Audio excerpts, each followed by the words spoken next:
daughters of the senior ministers were groomed to marry older men that were pastors in that organization. They were taught that they didn't have a calling of their own. They couldn't work on the job, that their whole focus in life was to get married to an older man who was a pastor, to cook, to clean for him, and I know there's going to be on social media, so I got to be careful with the words. You don't want to get shadow banned or whatnot, but she would also have to perform for him, in the marital aspect. The church we came into, it was really like a precursor. The one we came from was a precursor to the one that turned into the all-out cult, because they already had some weird things going on. That, yes, they were evangelical. They believed, salvation through Jesus Christ, not through works.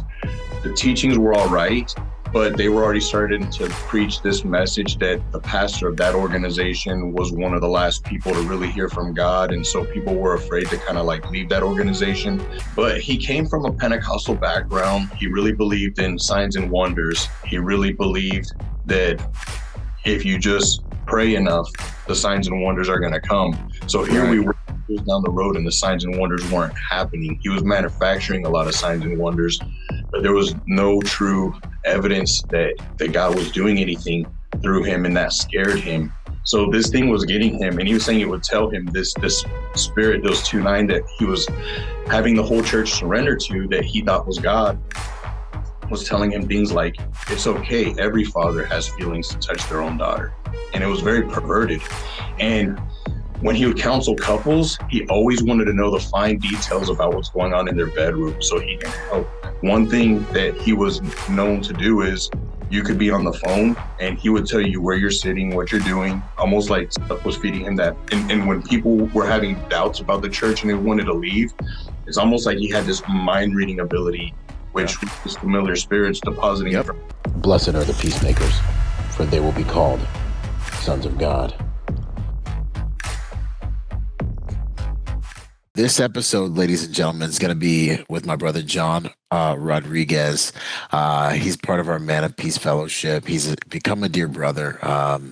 And we've been spending time together and getting to know each other and just really just trying to get down range and become better sons of God together. That's what we do at our Man of Peace Fellowship. You can find the links if you want to join that for men only. And we probably talk every day. We're in that chat, just shooting videos back and forth like this, doing life together, And so he's got a very unique story. I know church hurt is a massive thing in the world, but he was involved in something that was, I want to say, not to downplay anyone's anything, but more diabolical than your general church hurt. And I'll let him put the verbiage out there about it, and then but it was like a cult level engagement, that level of abuse that he was involved in a church organization that was pretending to be of God, right? This is something that I'm starting to hear about and see more often. These are some things that were in my childhood in varying levels. And so this episode is really going to be designed to help bring awareness and hopefully some deliverance and, awareness about what happens in churches, how it happens, awareness about what John's doing in the ministry that God's given him. And really want to educate you guys on things to look for as well. So we're not going to start with the story, but that's just so you guys know where this is going. John, how you doing, bro? It's an honor to have you, brother. Good. It's an honor to be here. I appreciate you having me. Heck yeah, man. No, 100%, man. You know how it is, man. God brings people in our path for a reason, for a season. I've been quite impressed, to be completely honest, with the level of spiritual depth that you have, man. You definitely move like a man who's been in this game. It didn't surprise me when you said that you were in ministry. I was like, okay, this makes a lot more sense. But you're meek, so like you got to wait until the book opens up to be like, oh, this is a deep book, So it's an honor, man, to have you to lock shields with you and get down range with this stuff, man. So what I want to say first and foremost, is like, let's go into a little bit of your background, who you are, and then we'll get into what happened, how it started to happen, and then we'll go into the whole story. Okay.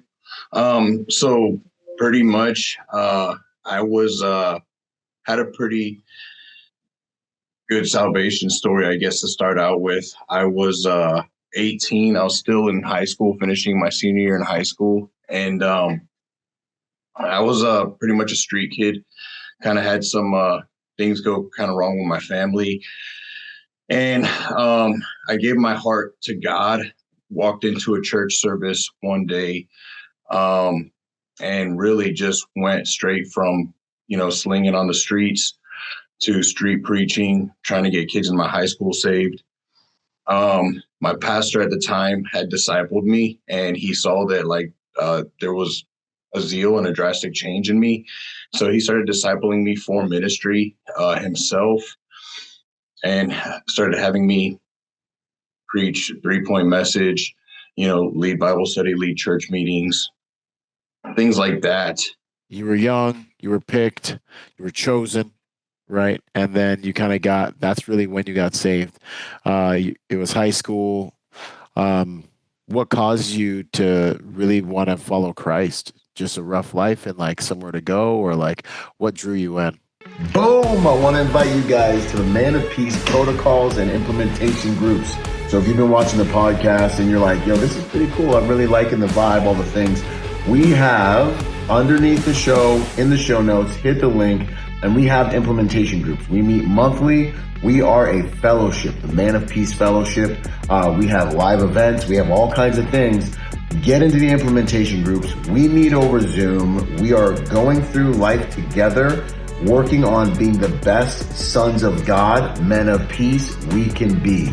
We're working on making sure that we're operating at the highest levels in spirit, soul, and body at all times. So if you love the vibe of the podcast, I want to encourage you, take the next step, go to the next level, join the implementation groups, join the actual fellowship, meet other men of peace. Let's train together. Let's work together. Let's do life together. Let's execute on the will of the Father together.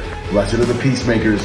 You guys know the rest. Enjoy the rest of the podcast. The crazy thing is when you hear about people that's life ended up in a very bad situation, whether you hear about people that got killed, found dead in their car, or you hear about people that end up living under a bridge. I was going a direction where I was making a lot of bad decisions, and I felt like it was a force that I couldn't stop. So in other words, I was getting deeper in sin, and I knew that if I died in that state, that I was not going to see heaven. And it was a big fear of mine, but it's like I couldn't stop making the decisions that had gotten worse. I was, slinging dope on the streets. I'd gotten robbed a few times. One of my best friend got held at gunpoint. And I really felt like this fear that, I was going to go to prison or I was going to die and that was going to be it.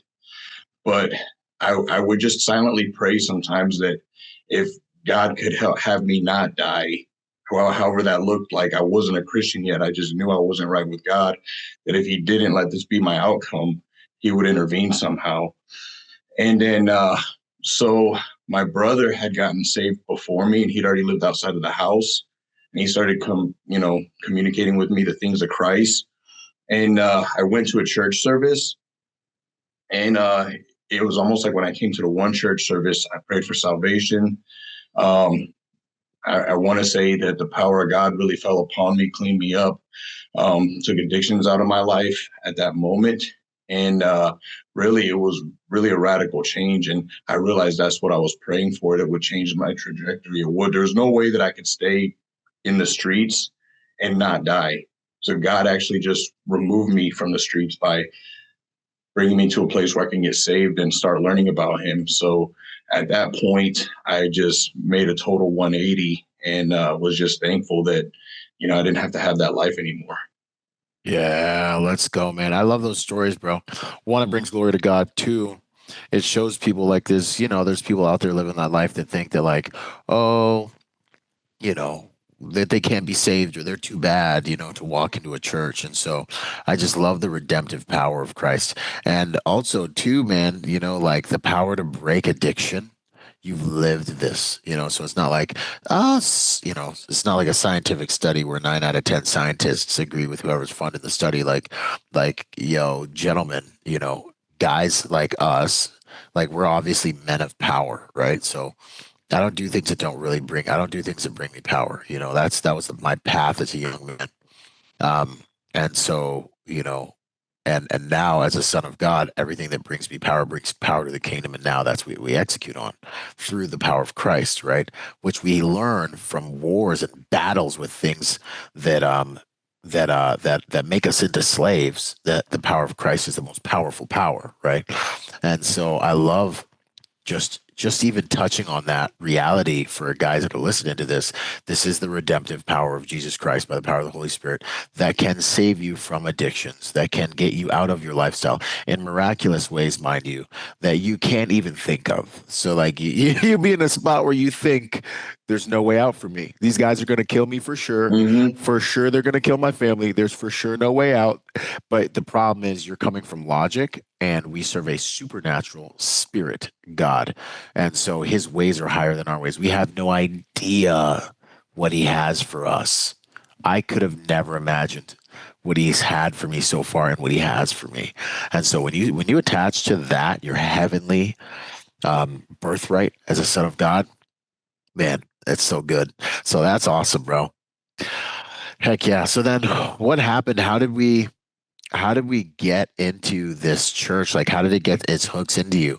The other thing that you mentioned real quick that's also super powerful is there's just this point you reached in your life, and correct me if I'm wrong, and it's the point I like to talk about, the I'm not a good God point. You know what I'm saying? Where as men, we'd be out here like, yo, I'm strong, I'm smart, I'm kind of sexy, whatever it is. And we'd be out here doing our thing, thinking we bad, usually in our 20s, whatever. And then eventually we end up in like a pile of whatever it is, cocaine, hookers, blow, gunshots, freaking spent brass.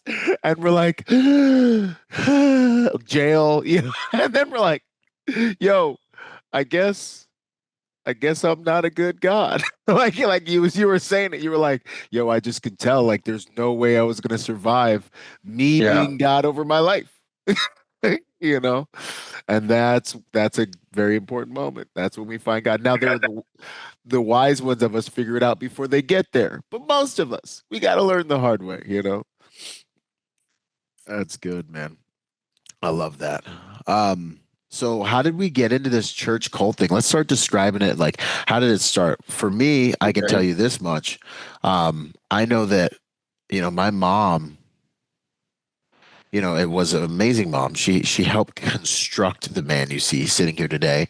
But if I was to spiritually analyze the ways that we got into churches that were not of God, it came through hurt, and it came through possibly some rebellion, um, because we went out from underneath our covering, right?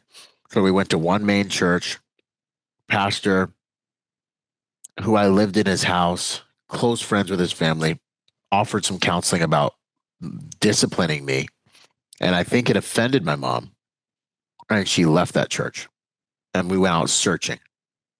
And then we landed at a church with a Nigerian pastor named Mr. Wally. Pastor Wally. God bless you, Pastor Wally, wherever you are. Oh, yeah. I'll never forget. He used to preach the same service almost every day. It's a new day. Today, after you give money in the offering, you're going to open up your mailbox and you're going to have $1 million. It's a new day. And everyone will be like, it's a new day. The same guy every Sunday's crying. He's just feeling it, and the same ladies, we're moving the chairs. And me and my little sister, Monique, we just sit there and be like, these guys got to be kidding me.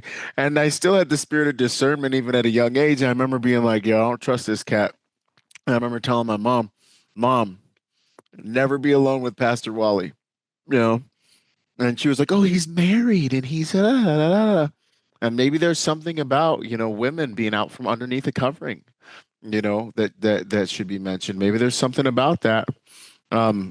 Because sure enough, at some point, she was alone with this man, and he grabbed her. And he grabbed her and picked her up, and she cried out, "Jesus, Jesus," like good little church woman. And Pastor Wally was like, "Jesus ain't got nothing to do with this." And fortunately, she got away, thank God. But then one day, Pastor Wally didn't show up to church.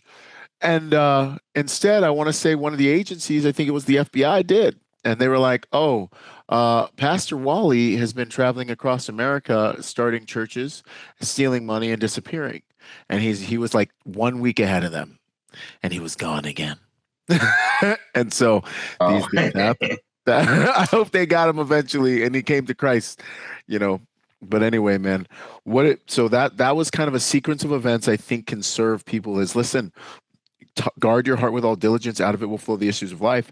Church hurt, offense, and these are immature things.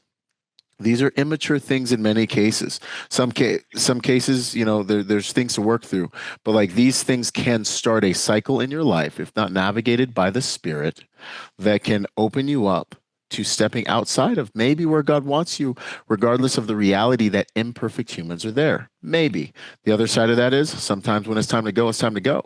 But make sure you take everything to the Father prayerfully, and that you are guarding your heart with all diligence, because out of it will flow the issues of your life. And you don't want to go from one place of safety where there's some correction being brought out of love to a place of rebellion where you may be living under a curse or subjected or exposed to things that were never designed, that you shouldn't have to go through. All right, kick it. Yeah. So the church that I came to when I was 18, senior year of high school, got saved. It was very old-fashioned Pentecostal. They claim non-denominational / Pentecostal. They'd been around for maybe about, I think, 30 to 40 years at the time.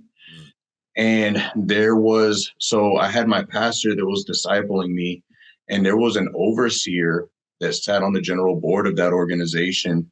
And his job was to go around and make sure that the churches were coached properly on how to grow, how to be spiritual. But what this board member was doing behind the back of the organization and his leaders was he was actually sowing a lie to all the churches. And this church spanned, pretty much across the U.S., few missionary fields. He was pretty much grooming the pastors, and he was getting ready to lead a church split. And he was pointing out a lot of things that they were doing wrong. And they were doing a lot of things wrong, not on the level of where we ended up, but that was enough for him to convince a lot of the pastors that they needed to leave, and they were going to be starting a new organization, and pretty much promising to fix all the things that were wrong. They were dangling the proverbial carrot, the bait and switch. And one of the biggest sins that he pulled out was that they were teaching against prayer. Pretty much, he really was a champion for prayer. He was very charismatic. He believed in spending a lot of time in prayer. So pretty much there was an overseer that was pretty much doing like an Absalom in the Bible, winning the hearts of the people, saying if, you follow him, what he's got going on, things are going to be better. So the church we came into, it was really like a precursor. The one we came from was a precursor to the one that turned into the all-out cult, because they already had some weird things going on. That yes, they were evangelical. They believed salvation through Jesus Christ, not through works.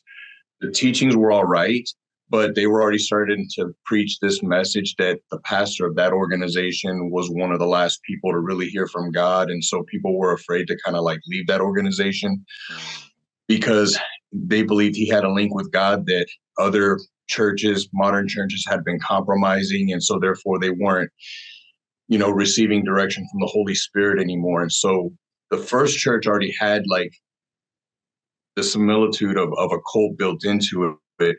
And this overseer took that as a springboard, and he promoted himself as someone who was in tune with God, and that he was going to provide a safe place. And he taught. Go ahead. And real quick, it's very interesting to me, and maybe there's something here, maybe there isn't, but to think about someone who is operating in rebellion from an authority figure to go and start something else. It's kind of like what happened in my life. You know what I'm saying? Like someone who's like, I'm going to usurp this authority, break away, and build my own thing. Like that's pretty spirit of rebellion.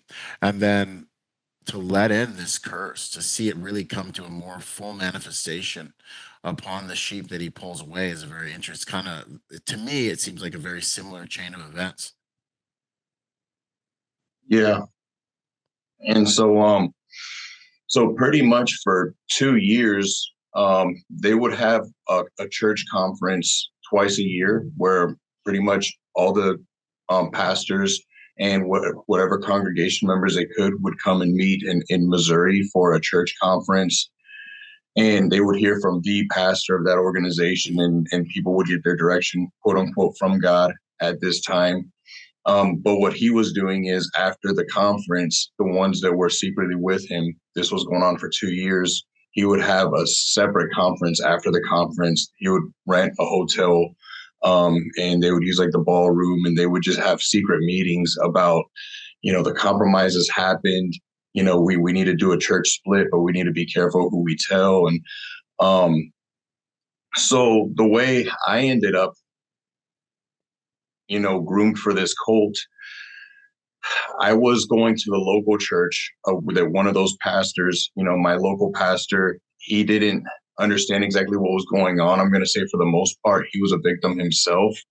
But that overseer was assigned to my church. And so when he came to my church and he saw me, have a heart for ministry, I think he, was very predatory, where the normal people he was getting for his new movement were already established pastors with congregations because they could leave and then he's got a whole church with them. Instant money, instant numbers. They're just pretty much changing the legal paperwork and changing the sign over the door overnight. This would happen. But for me, I was young, and I think, and I know for sure what happened was he thought he could groom me, and he did groom me for a while. Think about it like someone who's young, very impressionable, that he would get resistance in the early days of him starting the new church organization from some of the pastors that felt like they could withstand him and stand up to him biblically. Sometimes I was someone young that later on he would say in meetings the reason why he chose me to come over and I was accelerated into ministry was because he knew he could control me. And he said this several times once I was already on the other side. He said he could control me. And in fact, this was a conversation he had with my father-in-law, who was a senior pastor of the prior church. And that's how me and my wife met each other. He had orchestrated us to kind of meet because we were both young. And it was the old church we came from already was doing an element of human trafficking. There was daughters of the senior ministers were groomed to marry older men that were pastors in that organization. They were taught that they didn't have a calling of their own. They couldn't work on the job, that their whole focus in life was to get married to an older man who was a pastor, to cook, to clean for him, and I know there's going to be on social media, so I got to be careful with the words because we don't want to get shadow banned or whatnot, but she would also have to perform for him, in the marital aspect, which there is a part of that the Bible talks about, but they would really exploit that to the point where sometimes they would pervert it. That's what. Yes, they would pervert it. And you got to think these were like young girls. Like these girls would start out like 14, 15 years old, 16 years old. I'm talking about little children. And they would sometimes move them around to a church, like in another state where I think Missouri, they had a church. And I think there with parental consent, they could sign and get married at 16. Other ones, they would start, having them court the older man early so that by the time they came of age to get married, that's all they knew. And this happened with one of my wife's best childhood friends. the good thing is in that situation is the guy ended up being a good man, and he ended up, leaving the whole mess with her and his family too, similar to me. But he was about 12 years older than her at the time. And so I already saw some of this start to happen, but I didn't know how dark it was. But when they presented my wife to me as an option, and it was very like mechanical. You're young, you're going to go into the ministry, you're fast tracking. They'd use, because a lot of them had military backgrounds, so they'd say you're fast tracking. You get a good wife that could kind of get behind and boost your ministry really, really quickly. She's a preacher's daughter, so she already knows ministry. She's been working in the ministry her whole life, so this could really work out for you. 90% of the time, a young guy super transactional. So a young guy like me would not be given the option of a senior minister's daughter. Like, it was unheard of. You had to already have been a pastor working at a church work somewhere. And, you'd go up and marry your wife. And the next thing you know, she's, putting on the church potlucks and all this stuff. But they would forbid the members from watching TV, from the internet, pretty much cut them off from the outside world so that they could just be brainwashed. And again, this is the first church organization that was very Pentecostal/Christian in doctrine, but they already had the inner workings of a cult.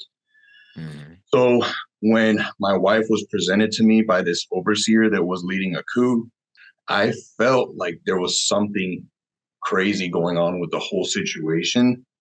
And it sounds crazy, but I proposed to my wife within the first 2 weeks of us talking, because the way it was going, I felt like she was in danger. And I was already hearing stories about younger women marrying older men, and I could kind of trace the lines of where it was going. And I felt like if I didn't do something for my wife at the time, she was going to probably be in a bad situation. Later on, we found out a lot of these marriages were abusive, and the women would be counseled that they just need to stay with their husband. That's what God wants. So, and that's when the conversation came out that the pastor of the new organization told my father-in-law, he said, John is the right guy for your daughter because he's young and I can control him. So he already had a plan for me and my wife, getting us together young, that we would be the ones that he shaped, and we would be the ones that would run things for him without question. And we did for a long time. So 2004, so I got saved in 2002. 2004, he officially did the split. And overnight, that church organization had resignation letters from multiple pastors across the country saying, we believe you've compromised and we are removing our fellowship. And so then they went with the new church organization, and the new church organization's name was House of Prayer Christian Churches of America. House of Prayer Christian Churches of America. Yeah. Okay. And then, so the leader was Ronnie Dennis. He was the overseer who pretty much did the coup, brought us all over there. And so I was still young, and they were very military minded because they liked to prey on soldiers also. Like, they would have a church outside of as many military bases as they could in the U.S., the Philippines, Puerto Rico, anywhere where there's a military base, they would be there to predatorily get the soldiers, because they're used to taking orders, brainwash them into following the cult agenda. So the old church did this already. He took their playbook and he took it to a whole nother level. So I was just getting out of high school when I'm getting married to my wife. I don't have any money coming in. So I was really thinking about joining the Army. That's kind of like what I was used to. My brother was in the Army. My dad was in the Army. It's kind of like what you guys do. Blood for us to kind of join the military. And so they were for that. And so I joined the military. And then when I deployed to Iraq, that's when they do things in phases. Okay. So when I deployed to Iraq, up to that point, the organization was still new and they were still being Santa Claus, handing out presents, making everyone feel good, the honeymoon thing, right? Honeymoon phase. Moon phase.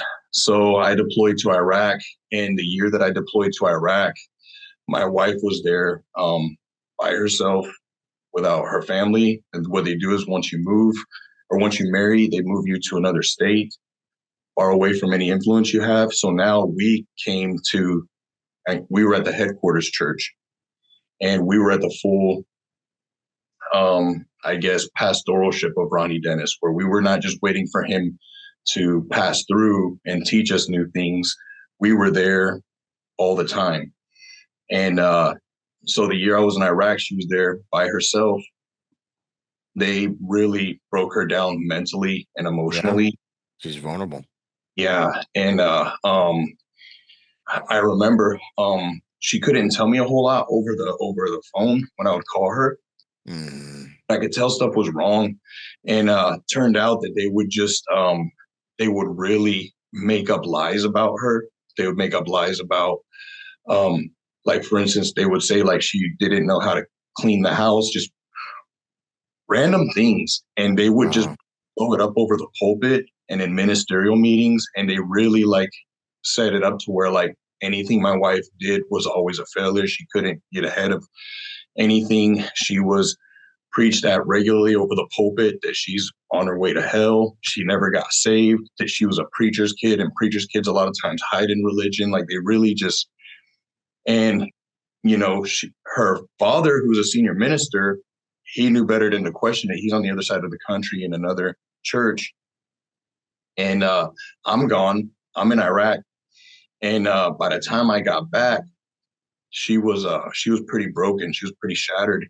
And to this day, a lot of people say she seems like she has like a wall up, like she's got a almost like a street attitude where she puts but that's the reason why, is because she went to a place where she was promised it was going to be good things, and they broke her down emotionally. So attacked her identity. Yes. So that was phase one of the brainwashing. Was first they got to my wife. For me, everything was still, the ministry's good. I was doing Bible college while I was in deployment. And then when I got back, they had a job slotted for me working in the church headquarters office.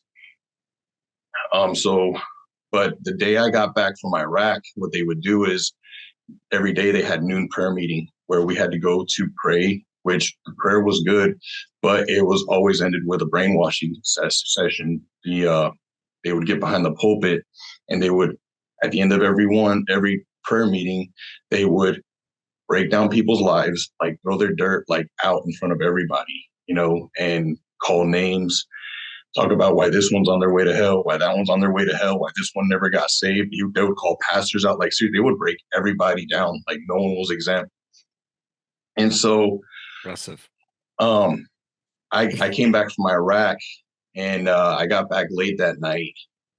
The next morning, I didn't go to prayer meeting because I just got back from war, right? Bro, you didn't go to prayer meeting? You didn't go to prayer meeting? All hell's about to break loose, boy. I tell you what, you ain't go to that prayer meeting. Anyway. So, definitely going down, the heathen. Anyway. So, yeah, I didn't go to prayer meeting. I was tired. Then I get a phone call from the pastor, and I'm already like trying to figure out what's going on with my wife. Mm-hmm. And then I'm starting now the guns are turned on me. I'm starting to get like, okay, so now you're letting your wife get to you. Your wife's not saved. She's got an evil spirit, and you didn't make it to prayer meeting. You should have came hit the ground running. And they just start. It's like mentally waterboarding you. Yeah. Yeah. And you get to a point where you don't even start to realize, you start to lose what your own thoughts are, because by the time they ask you, was this your intention? They already fed you what your intention was 10, 20 times from different angles. So at this point, you're like admitting. Gaslighting, bro. Gaslighting. And you're just like, and you're sitting there like, am I crazy? Like, am I bad? Like, all I did was, and their definition's so aggressive. And honestly, supernaturally charged is something that I've definitely seen in interactions with people that are operating by dark demonic spirits is they will literally accuse you of doing what they're doing to you in front of your face. You look like you have a problem. You seem like you're upset right now. And you're like sitting there like, no, I'm actually sitting here. But they're so convincing and aggressive that by the time you get done with the conversation, now you do have a problem because really they're arguing the spirit that they're of wants to control you as well. And so it's coming out of their mouth. And if you're not guarded, you'll ingest that spirit and you'll be operating. Then afterwards, you're all frustrated and spun around and confused. And one other thing I've noticed with these cultic type situations or Jezebel type spirits, these is they want control. And so the second you start to step out from you didn't go to prayer meeting.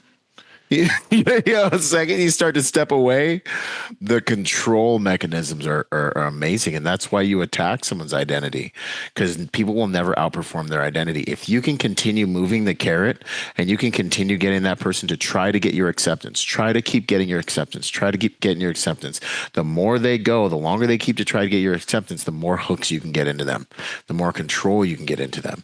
And it's kind of like Inception until finally they're willing to do almost anything to get your acceptance because you've broken down their identity, which is what would fight back.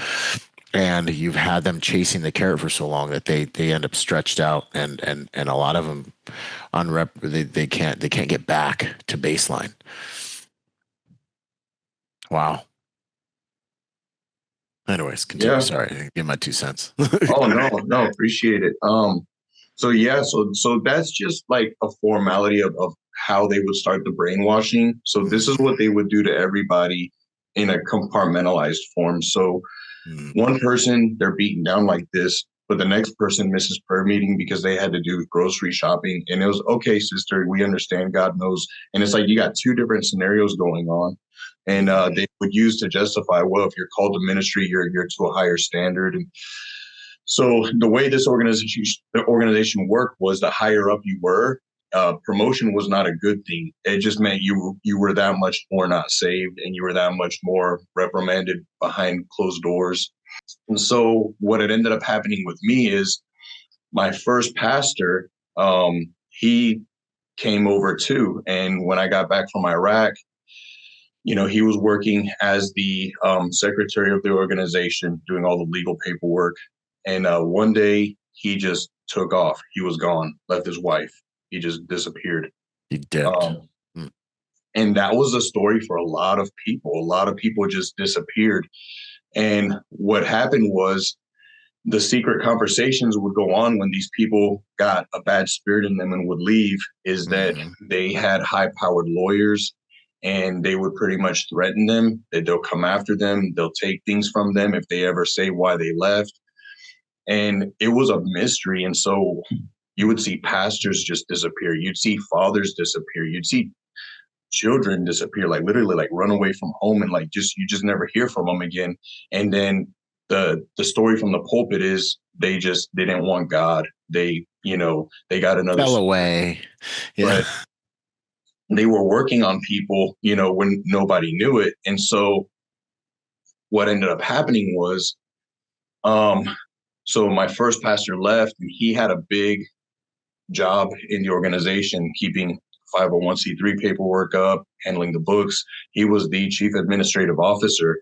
And so because I had worked with him so long, they felt like I could kind of like fill his shoes.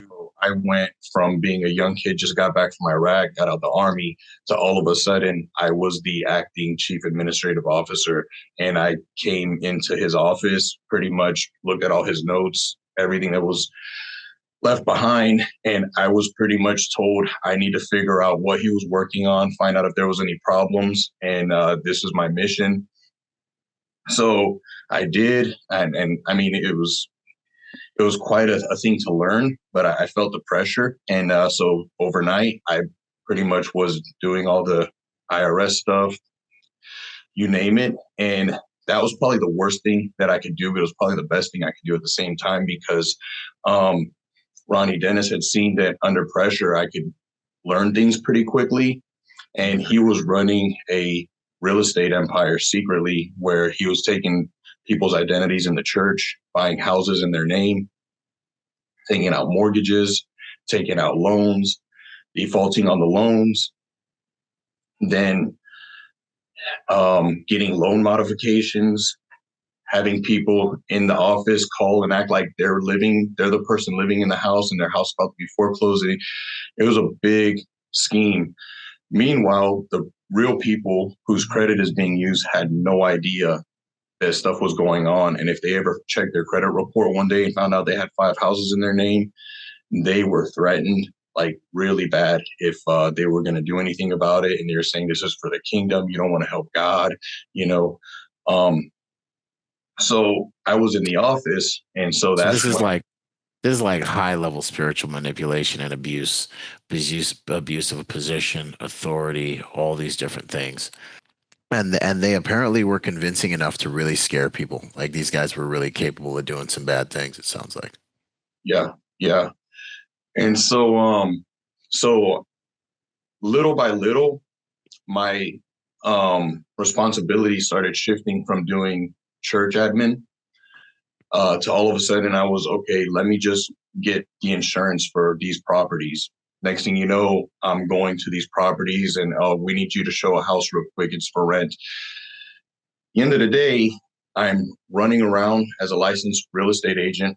I'm renting houses. I'm selling houses. I'm getting insurance for houses. And then once a week, I was taking a bag of money all over the city and I was washing all the money. I was taking with instructions. It was literally like a 15-hour job. I would start very early in the morning with my instructions, go to this bank, pay this person off $20, cash this check there, then make this withdrawal, then leave that city, go across the line, go to this one.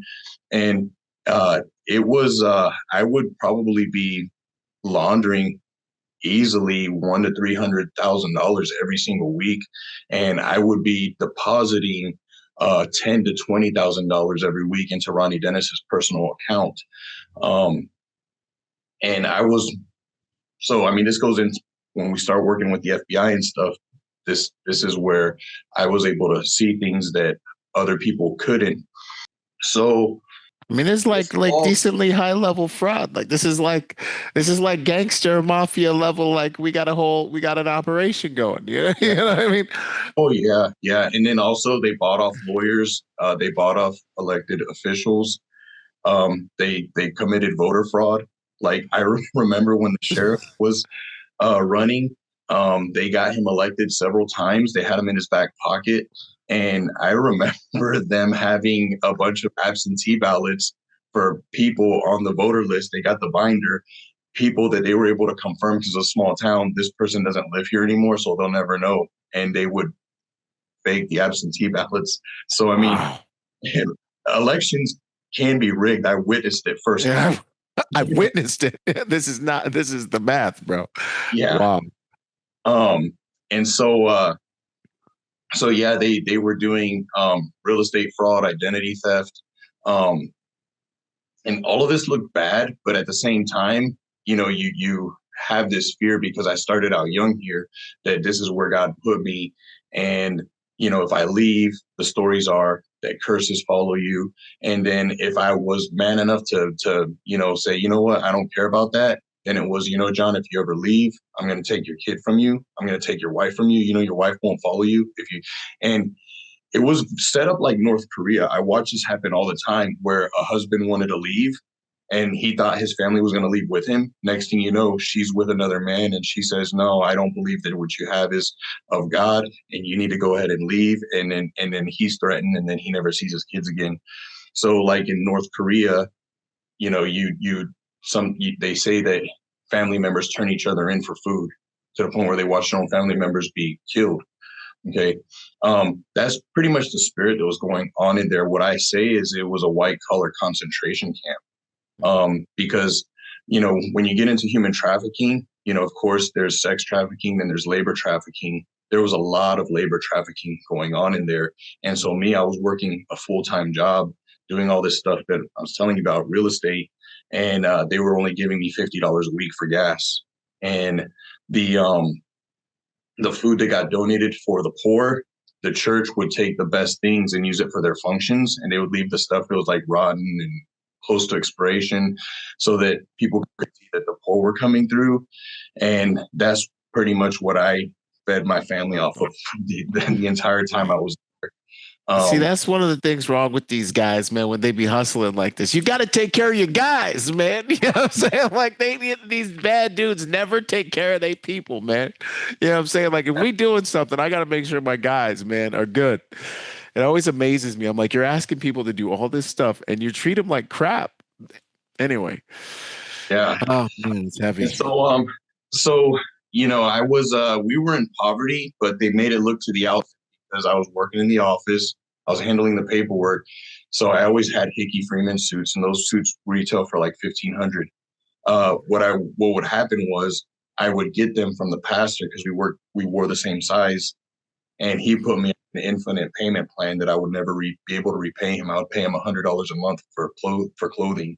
So then when I do business deals, I look the part. I had $600 leather shoes made in Churches of England, Crockett and Jones. These are $700 pairs of shoes. Hickey Freeman suits, I still have them, and then I had a luxury vehicle. I had a very nice large house. So on the surface, everything looked nice. But when you open my fridge, it was empty. When you look at my gas tank, it was always empty. You know what I'm saying? Yeah. And so, but the whole narrative was you're working for God, so God's going to bless you, or God's going to provide. Don't continue to perform, something bad's going to happen to you, or we're going to take your family, or, so. This is how sin works, man. It all comes at a cost. We're all slaves to something. We're either slaves to sin or slaves to righteousness, man. It's wild, man. Anyways, So that was the labor trafficking part of it for me. I was pretty much working 18-hour days with no pay. I remember one time we painted the pastor's whole house. And I remember we had to take the trunks apart, take the knickknacks out, the china, take pictures, put everything back so we could paint the wall. And it was like 6 of us, and we pretty much took the whole house apart and we painted it. It was a big house. And at the end of it, he came and he handed me $200, like it was a tip. But if you were to do that kind of work anywhere else, that would have been a lot of money. Yeah. And so, but he came from a Pentecostal background. He really believed in signs and wonders. He really believed that if you just pray enough, the signs and wonders are going to come. So here we were down the road and the signs and wonders weren't happening. He was manufacturing a lot of signs and wonders, but there was no true evidence that that God was doing anything through him, and that scared him. Mm-hmm. So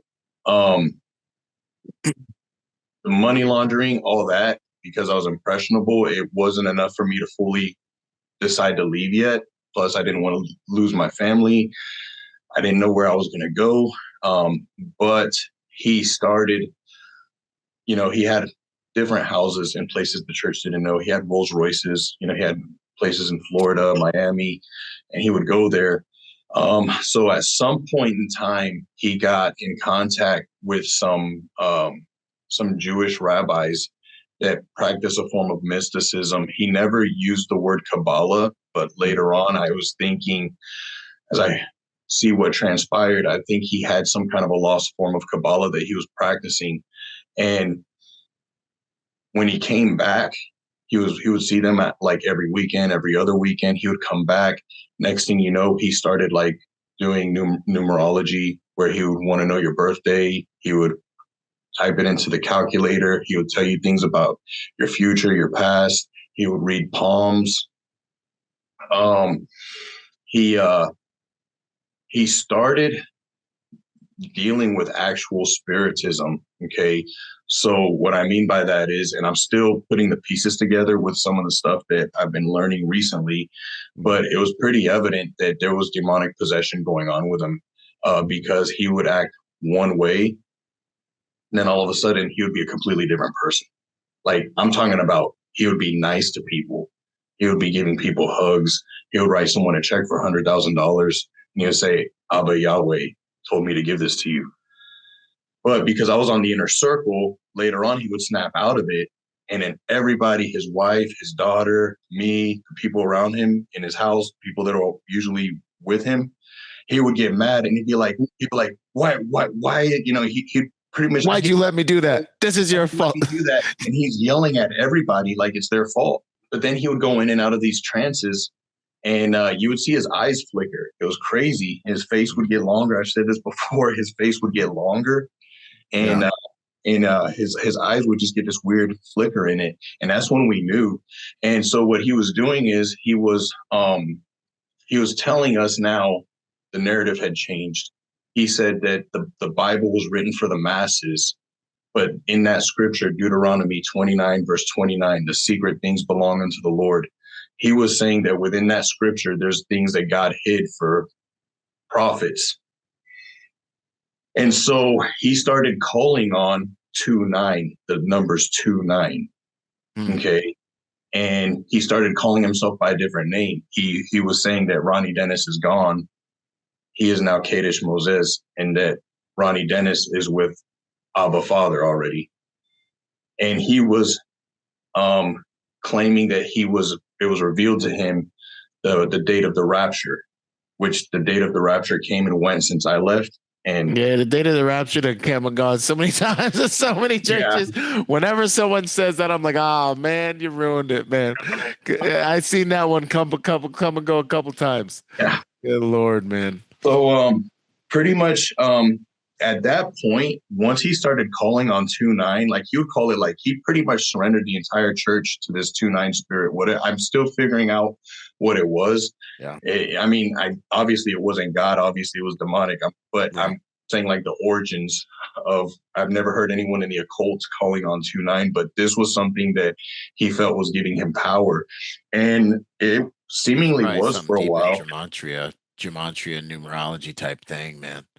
And especially if he's messing with the Cabal and all that stuff, it's not even weird.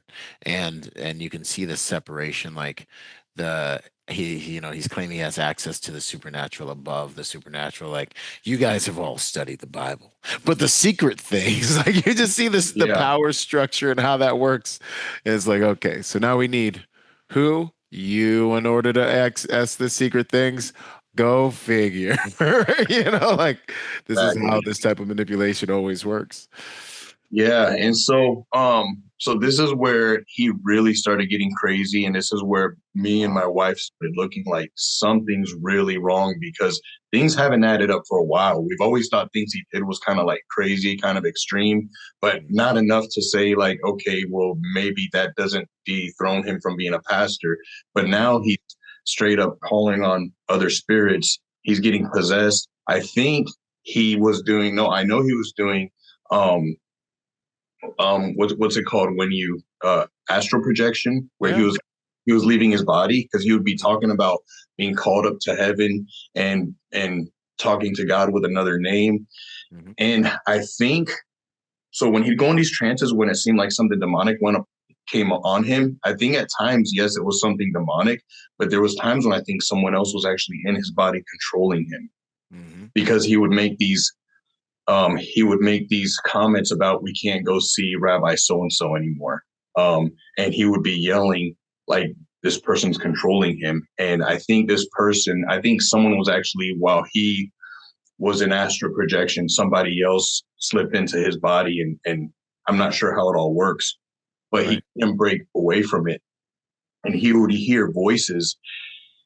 And because I was the young, trusted confidant, he would trust me and say things to me that he wouldn't say over the pulpit to other people. And he would tell me things like, John, God keeps cursing at me, like saying curse words. He's like, John, would God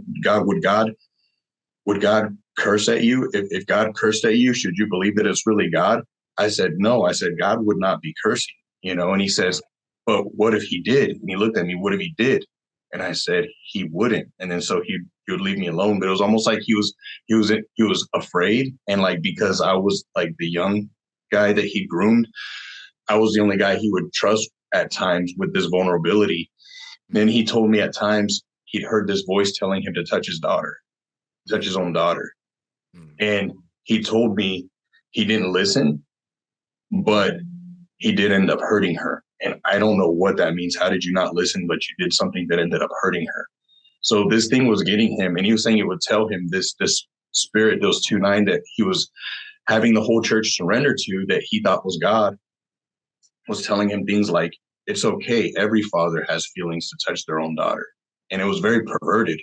And when he would counsel couples, he always wanted to know the fine details about what's going on in their bedroom so he can help them.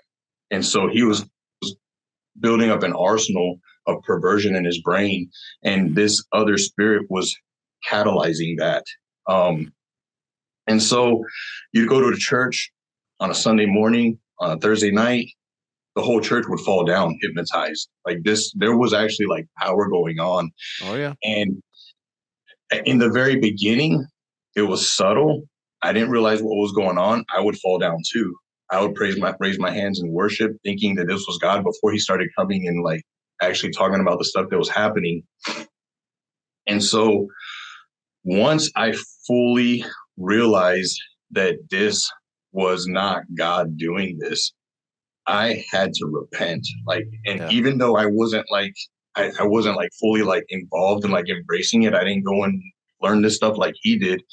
Just being around that spirit and letting it under that and letting it knock me down, I realized that something was wrong. And if just like when I was in the streets, the only way for God to save me from dying and going to hell wasn't for him to make the streets safe for me. He had to remove me from the streets through salvation. Right. Okay? So I felt like I was on a trajectory again that I couldn't control. Same thing. And I had to get God to get control again. And I felt like it was such Christianity 101. You'll have no other gods before me. You know, like that's like everybody thinks that's the one thing you shouldn't fail. But when I realized, when it all started coming together, I said, wow, we've been worshiping another God. We thought it was, but, you know, ignorance, now that I know. And I remember I just spent about a good hour, maybe longer, just praying. And it wasn't praying like, you know, God forgive me, because I know what it was is it was more like, I'm sorry, because, you know, as Christians, we want to please the Father. We want to keep his commandments. And you don't want to fail on the one that's like supposed to be the easiest one, have no other gods before me. And here we are worshiping another God in a Christian church. Right. And right when I feel like I was at the end of that prayer, I felt like in that repentance, and I'm gonna tell you, just like I cried a lot. I cried a lot during that time because I felt like such a failure to God. But when I got up from the floor, because that's where I was, I started talking to my wife, and I told her, okay, so I know things have been weird. This is what's happened. Pastor Dennis, that's what we called him at the time, Pastor Dennis. I said, Pastor Dennis, all this other spiritual stuff that we've been doing, that we've been feeling like it's a new level, he surrendered the church to Satan. I told him, and he let Satan take over. And this is whatever we thought was before. It's not now. This is totally Satan has hijacked the church. Satan has hijacked the pastor, and he can't even help himself because of the conversations I was having, and how things started to make sense to her because she was in a lot of the meetings, and he said that he claimed to be deity. He claimed to be the fourth member of the Godhead. He was really just going off the rails at this point. Wow. So when I got up from repentance, I talked to my wife. I really believe that's when God gave me the download on how to get out of there and how to actually do it the right way. Because if we would have just done like everybody else, we would have just been slandered and we would have just disappeared into the shadows. And today they'd still be doing the same thing. So we realized we need to get out. We had a child, Bill's being affected, but I really believe God told us to stay because I had access to the things that could bring him down. And in 2010, before we left, the FBI actually started an investigation on them, but they couldn't do anything because they were so ahead of them by one step, destroying paperwork, And I'm talking about just like days upon days of burning paperwork, shredding paperwork. They bought extra shredders, like just to stay ahead of the investigation. Um, I can get into details about how uh, demonic this guy was because he was able to really get some insight on how to elude the feds. So he was getting So, supernatural knowledge that was helping continue this cult essentially. And I think it's important for people to understand that the demonic realms are real. There is power there.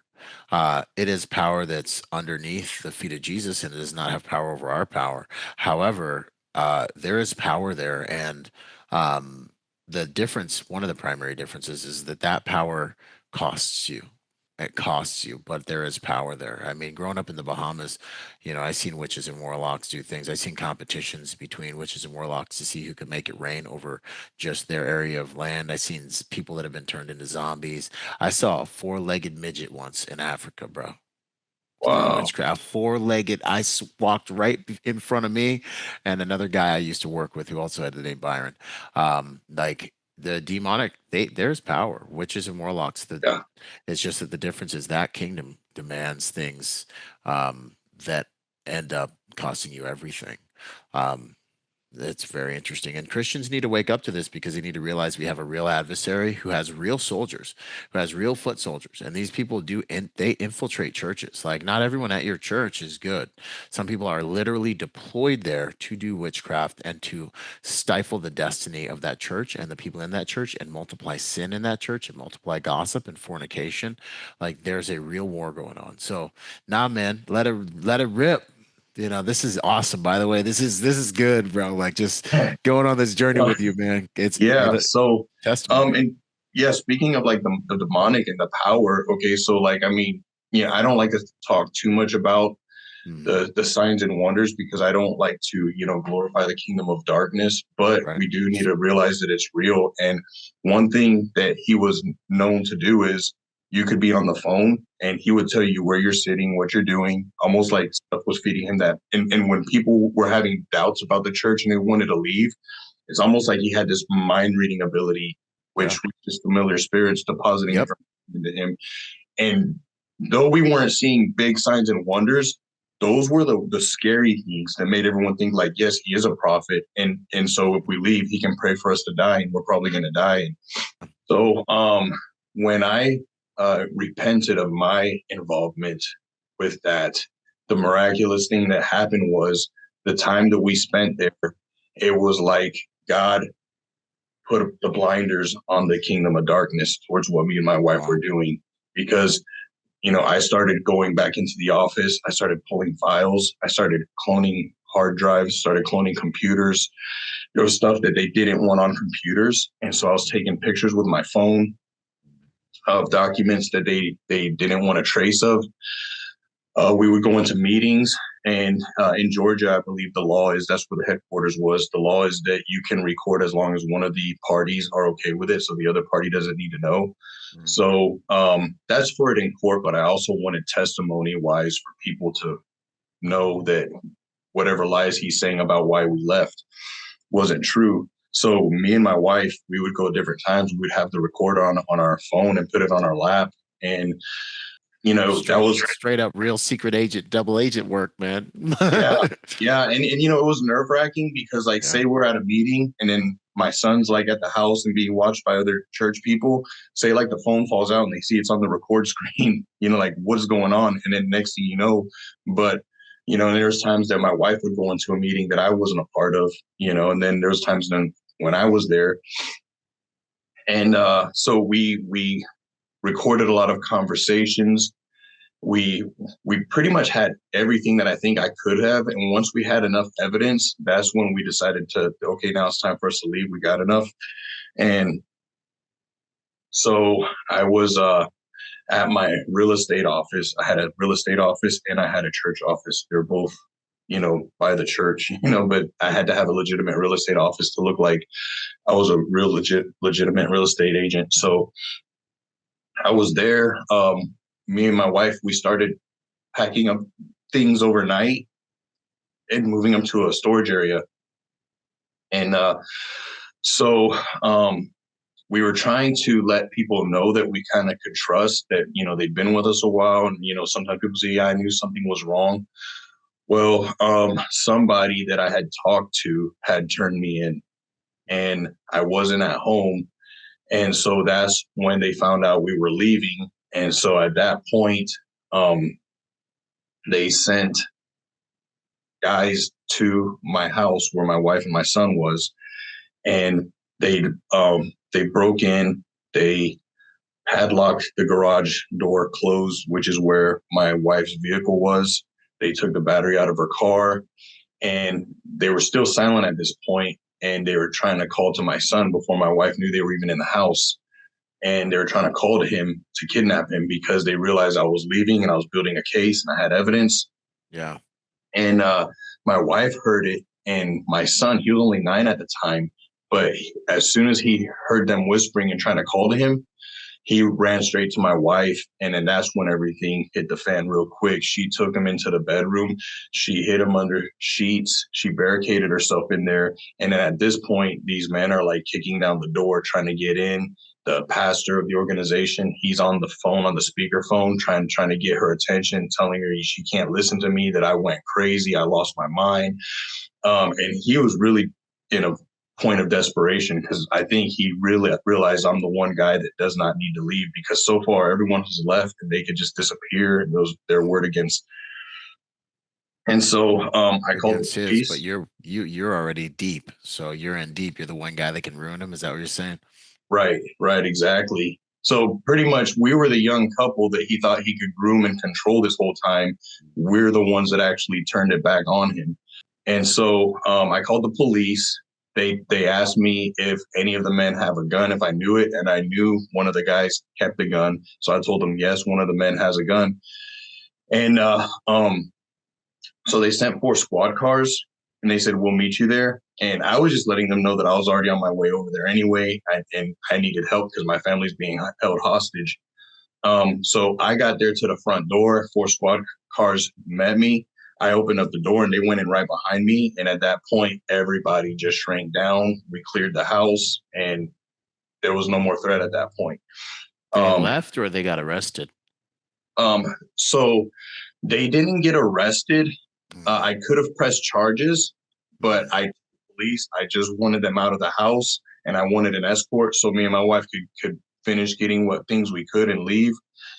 So the police went there and made sure there was no interference. I went and got the U-Haul truck, pulled it up to the house, and the police pretty much stayed there and told them that they had to leave or they would be arrested. One of the cop cars was circling the neighborhood, and he saw some of the church members that had broken in, like hiding around the corner, waiting for the coast to be clear so they could come back. And he stopped and he talked to them. He said that, that they're going to be arrested if they don't leave the area. They came back and informed us. And we pretty much just packed up whatever we could fit in a U-Haul, and we left. We left the rest of our house behind. We left everything behind. And that was us leaving there. And when I left, I had to live off the grid for the first week. Pretty much live with cash. Don't use your credit card anywhere, because if you swipe your card and they call your bank account, they act like they're you. They say, "Can you tell me where my last transaction was?" Next thing you know, they try to ambush you. They try to get you to come back. They didn't know where we were for about 5 days. And that's the way you evade them, is you have to stay off the grid for at least 5 days to get far enough to where they don't have the resources to get to you. So we were staying in some very cheap hotels while we were driving around for the first week getting out of there. And that was the beginning of the end, because then we started. Once I came to San Diego. So this was in Georgia. I came to San Diego because I felt like I just needed to get as far away from them as possible. Right. And then shortly after that, I got involved with another church out here, and then, was doing ministry with them for a while. And that was good. Kind of helped me get my head screwed on straight. And then I started making contact with the FBI again. I started submitting the evidence to them, and we worked with probably 4 different agents before something actually happened, because they would come, they'd be promising, have to relive the trauma again, telling them everything that's happening. Then all of a sudden, it's just like nothing would happen. Until they started their Bible college. They got registered with the VA so that soldiers could use their GI Bill benefits. Yep. That was the mistake they made that pulled all my evidence back into it. So we started working with another special agent probably about 3 years ago. And in I think 2022, they raided all of the churches. They didn't make any arrests, but they raided all the churches for evidence. I think when nothing happened, they probably thought the coast was clear, but that raid was where they got the books that dealt with the Bible college, and the fact that they were having two sets of books. They were changing prices for people that were in the VA versus people that were just coming to the Bible college. So whatever the VA was going to pay the max of, they were taking that. They had limited classroom time. They were very fraudulent because they were just about the money. And so they would just have the people in their classroom time. They would have them go do other things like go help the construction of the new church because that's part of your college. You know what I'm saying? This is, so they're church. Yeah. So they're collecting GI Bill money, but the people weren't getting the GI Bill money. The church was getting it all, even their BAH. They were like telling them, this is what you got to do. And then they're like, do you have a problem with, an education and God being paid for you? You're getting to learn the gospel for free, So they were taking the GI Bill benefits. And so that set off another red flag on a high level with the U.S. government. And so the Department of Justice called this Operation False Profit. And it's, like false, like you're getting profit like money, but it's spelled like profit from the Bible. That's how it's actually written on the Department of Justice's website. It's a great name. Yeah. And so we started about 2 years ago flying back to Georgia, going to a secret grand jury, and presenting evidence to them. And the thing is, they were sitting on it so long because all the evidence that I turned in, they had no idea what it was. They didn't know, like, if you click on the filter in this Excel spreadsheet, all the stuff pops up. Like, it was, so they were pretty much just sitting on stuff. So I'm sitting in this room with about 10 federal agents and the district attorney. And we have a big screen, and they're like, okay, so we got all the stuff that you was turned in like 8 years ago, but we can't really make anything of it. I'm just like, okay, we push that there. And next thing you know, it was like their eyes were open. And I started saying, they're like, well, what are these names? I'm like, well, these are the names that they would use for the burner phones. And like, what is this? And they just say, well, what about the money trail? And literally I was quoting whole bank account numbers to them. Well, did you look at this one, the one that ends in this number? Did you look? And supernatural, man. I was under so much pressure for so long working there, like for the cult. And the years I tried to forget this information, but it's like all of a sudden it came back. Like I was there and everything was fresh. And one of the agents stopped and looked at me across the table. He says, I've been doing this for 20 years, 30, whatever he said, right? He says, I've never seen a witness be able to recall as much evidence information the way you just did. And then so we really, if I could say it in a humble way, that's why the investigation took 9 years, because they couldn't make anything out of the evidence. They were so good at covering it. And so first we spent about 8 hours with the feds. Then we went to the grand jury with the evidence that we compiled. We convinced the grand jury, and they had to get other witnesses. And then overnight, one day, like I woke up, my wife told me, hey, they did it. And I saw the picture of Ronnie Dennis in the orange jumpsuit. And, 9 of the leaders were behind bars. And it was just like, it was finally a relief, because this just disappears, they're going to continue to hurt people. So now I know it's stopping the clock. And now it's just a matter of time before the church crumbles, because I looked at everybody in the mugshot and I know every person's job. A lot of them I worked with. I'm like, these are the guys that not only are abusing the people, these are the guys that move the money. And nobody's going to know how to pay the bills with these guys locked up. Mm. And so that was the beginning of the end. And so my sister's still mixed up in there. I haven't heard from her in almost a decade. Mm.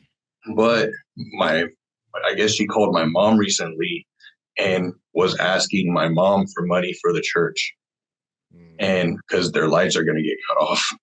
And the irony is they did everything to separate us from family.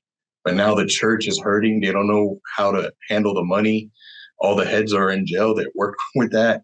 And so now they're saying, go back to the family we alienated you from and see if they can give us money because, the church of God is under attack, Wow. And so Just to spin for me, everything, bro. Just spin yeah, for everything. You were gonna say to you, it's just a sign of desperation, yeah. man. So it's the beginning of the end. So for the church organization. So before we left, we had been involved in underground ministry in the sense that we were not a 501c3. We were not open about it, but we were able to, when we left, do something no one ever did before, which was we formed a network to help people escape. My wife's childhood friend that married a pastor that I told you about, he was one of the guys that believed me, and he had a church in Greensboro, North Carolina. And he split with his whole church when he heard my story, and he believed me because he saw things were wrong for a while. And so later on, her parents were still in the cult for a while. And then eventually they needed to get out and they started reaching out to us. And so when they tried to leave, we knew they were going to do the same thing they did to us. So I was able to call brother from that church who was only about 2 hours, 3 hours up the road.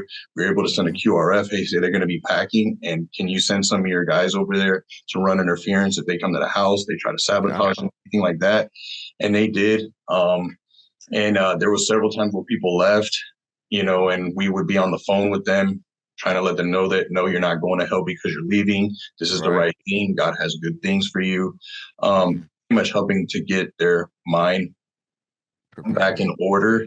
And at times when different people were letting people stay in their house, people that had left, because we started a website, an awareness website called hopcc.com. And the reason why I labeled it hopcc.com is because if people Google that, they'll think it's the church's website, because it's HOPCC is the Church House of Presbyterian Churches of America. So hopcc.com, people go there, but it was just like all this evidence of things, recordings, eyewitness accounts, letting people know that the place is a cult and it's not just a local, Christian church in your community. We got a billboard in that city for a while, and it said, "Know the truth," hopcc.com. And like I say, this was all underground because nobody knew who was doing it. No one was taking the credit. We had some of the people writing on the website under aliases because there was people still in the church that we were communicating with that were like insiders. Like we were getting intel. When after a while, me and my wife got burned out, and it was affecting my son because every person you help, you got to relive the stuff. And he was hearing the stories, saying, "Dad, I really don't want to hear this stuff anymore." And so I realized that after a while, I had to make an exit from that point of the ministry to make sure my family was taken care of. And this was a few years after we left. But another couple that had left, it was like they came at the right time and they took over the website. And she was writing as Black Hawk Missions. She was prior military, and then she became a victim of the cult. And then her husband was one of the senior pastors that left. And so she took on the mantle for us when we left, when we just needed to get healing. And then recently we went public, and so we've started Project X, which is what we call Project Exodus. And it's that not just helping, we don't want to just help people leave from our own cult. And we're not looking to do a trauma dump, but we believe that one of the biggest elements of abuse in cults is human trafficking, the free labor, sex slaves, things like that. And that this kind of stuff it happens a lot more than people think, because there's a fine line between someone volunteering and someone doing something because they're afraid. Mm-hmm. And so with, seemingly like the curtains are closing with House of Prayer Christian Church, that doesn't mean mine and my wife's job is over. And we really feel like our job is to take what we learned and help hopefully propagate it enough that through awareness, people can leave systems of abuse, human trafficking in whatever forms. And it's not an anti-cult ministry that me and my wife are doing now. It's an awareness ministry for abuse. So it doesn't have to be a cult. It could be just straight up human trafficking. It could be a financial cult. Anything that's taking people's ability to say no away in place of fear. And in fact, the Department of Justice, Department of Homeland Security, they both classify human trafficking as modern slavery. Mm-hmm. And the Department of State, Department of Justice, Department of Homeland Security, all three of those, they classify it as modern slavery. And so a lot of people can think like a cult. Okay, they think Jim Jones, they think David Koresh, those things that ignorant people join. And, as long as you have a good head on your shoulders, You would never fall victim, yeah, never fall victim. But the thing is if there's something that they can promise you, it doesn't have to be a church cult. They can take you into bondage. Yep. And so, we're anti modern slavery is really what we're doing. And we just want to do our best to get the word out and, continue to help. And, we used to hide from it for a while, and that was the saddest time of my life. But since getting back into the fire and helping to raise awareness again, share my story, I feel like, you get saved. That's a really good time in life. But another good time in life is when you step into what you're supposed to be doing. And Let's go. I'm going to tell you, the last 4 years, I was just hiding in church. Yeah. I'm a personal trainer. Let everyone just think I'm a meathead. Didn't talk scripture with anybody. Like, I would talk some scripture, but not like, I wouldn't lead on to, where I came from. It was awkward because you go into a setting and we want to hear your testimony. And I'm like, no, you don't, and y'all will run me out of here. Y'all ain't ready for this. Yeah. And I won't know what to do with it. I was really bitter for a while, I guess against God, because the biggest thing that caused me to become a victim was that I wanted God and I wanted ministry. And I felt like I'm doing what most people won't do. You get saved at 18. Next thing you know, you're like, y'all give it all up. I don't care where I have to sleep, what I have to do. I just want to, preach the gospel. And then years later, it's like, okay, look what all that surrender got you. But so I went a few years without church. And then when I decided to go to church, which was like the last 4 years, I felt like if I just volunteered enough and did enough good works, it wouldn't earn me my salvation. I'm not saying that, but I felt like God would just leave me alone about the ministry, because when you're really called into ministry, you're called to serve. I'm not making it a glorious thing. When you're called to serve, it's like, I guess I feel like if I could just do enough good deeds in my church and just be a good brother and even be spiritual about it. Like, I'd rather be a doorkeeper in the house of the Lord than the doorkeeper. God would just leave me alone about the ministry. But nope. I realized that, and you've helped me, the guys that are in the discipleship has helped me to realize this, just that the things we go through, God doesn't do anything in vain, which means waste, And so if my experience, if I'm not using it for something, then it is in vain, and I can't let it be in vain. And I'm going to tell you, since going public with it, not worrying about the shame, big part of it, what are people going to think? You let your family be in a cult. Like, once I got out of that and I said, you know what, I'm just going to blow it up. I don't care. Let the pieces fall. It's like I've been born again, a second time. Man. And I'm really not the same person. Like, I didn't smile a lot the last few years, Man, I love that, man. What an honor. You can't rob a naked man, bro. And it's the truth, man. It's the truth. Like, we go through these things. I think I was ripping on it today on the on in our discipleship. And we go through these things and we're like, God, stop this, or this is evil, or I don't want to go through this. And it's like he's fashioning us as tools in his hand for specific mission sets.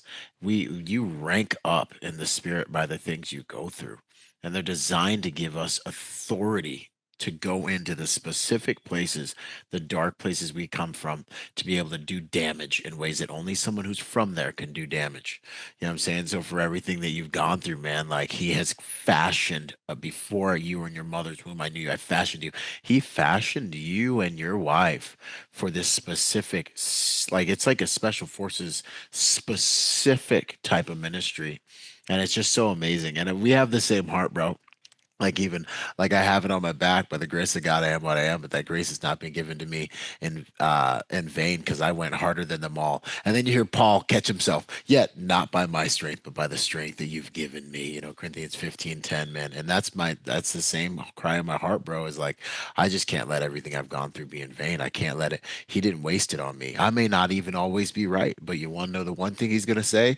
Yo, that little dude down there, Byron, he went for it. These dudes went for it, bro. Like they may not, but they gonna die on the battlefield. You know what I'm saying? Like they may, because we have a heart after God, man. It's such an honor, bro. It's so precious. And man, what a testimony. Thank you for sharing that. And I think it's also very important that you mentioned, the healing, a lot of the healing process of it has been one, the deeds of darkness thrive. They thrive in the darkness. They thrive in shame. They thrive in compartmentalization. Like the amount of compartmentalization you were talking about was present through this whole thing. But then when you just decided to say, you know what, before God, like God is the only opinion I care about. We're going to rip the top off this thing and we're just going to let that testimony fly and we're going to get in the marketplace with this. And that's really when the restoration in a lot of deep ways started to take place. That's massive, man. That's massive. So now, I'm so proud of you, bro. It's such an honor, and you're a powerhouse, bro. Like you're one of those guys. I'm just like he good, man. He's good. You're a powerhouse. We all have our struggles and stuff, but like I just see like the willingness to go, and that, man, that makes all the difference in men.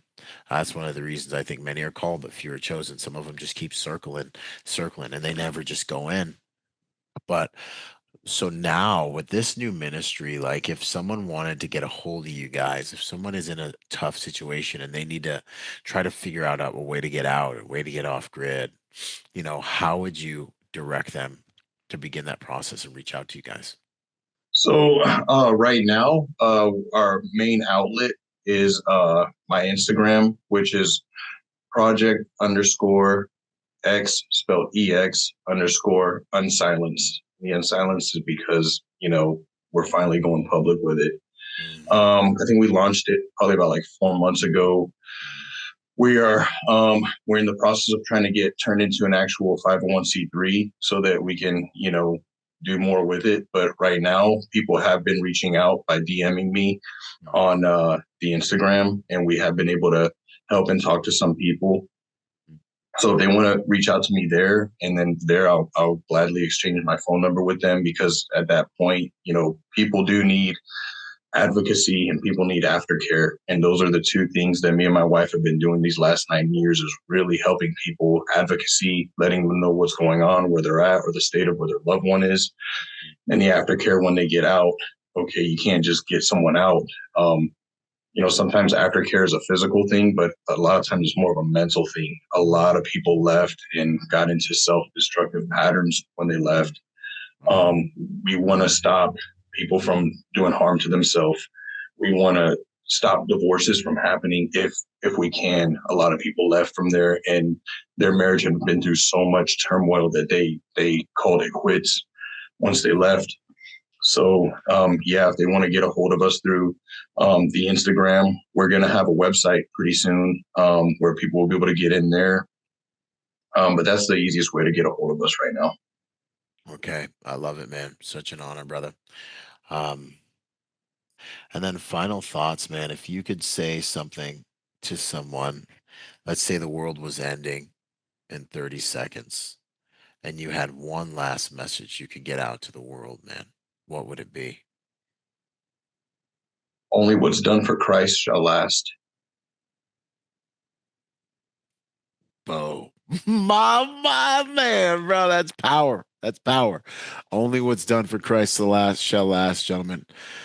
Man, John, what an honor and what a privilege, man. I can't wait to drop this episode. It's so massive. It's so powerful. If you guys are dealing with any type of human trafficking and or church cultic type activities, reach out to John, Project Exodus. Like I said, in our men's group, which we want to invite you guys to, gentlemen, if you don't want to do life alone, if you're looking for a group of real men, warriors, convicts, men that will fight with you, fight next to you, pray over you, deploy angels to your position, help you understand how to walk with the authority of the Son of God.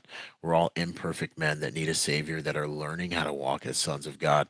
I want to encourage you. I think by the time this drops, our website will be up, Man of Peace Global. If not, you can go to my link tree on any of my social media platforms. Go to Patreon, go to the discipleship level. Links will be in the bio.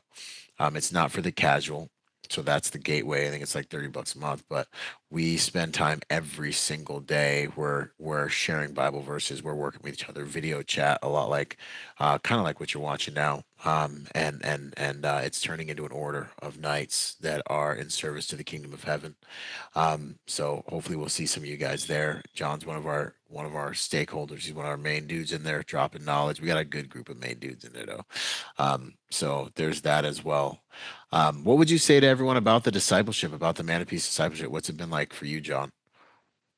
So for me, it was a game changer. And so church is good. I go to church. I believe in not forsaking the assembling of ourselves. But sometimes churches can be challenged to meet the needs of everybody where they're at. They've got programs, but sometimes programs are based on a framework that's based on statistics, and they do the best they can.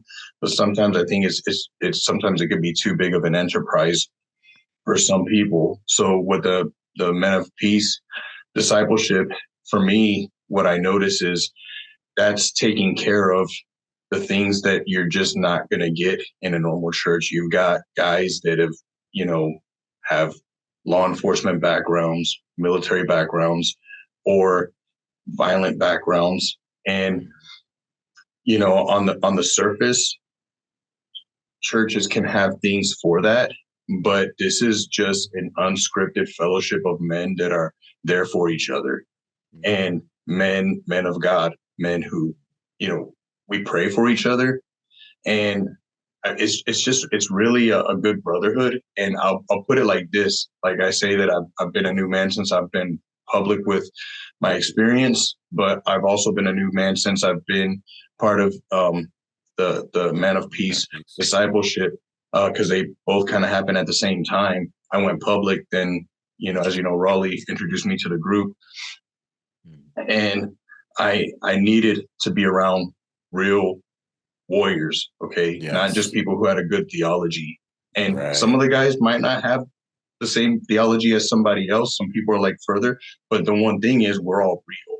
We're all And real, dog. that's the thing that has really helped me, because at the end of the day, I can get a good sermon on Sunday morning. I can download one from the internet, but the people that I can be vulnerable with, I need to know that they're real, that I can trust them.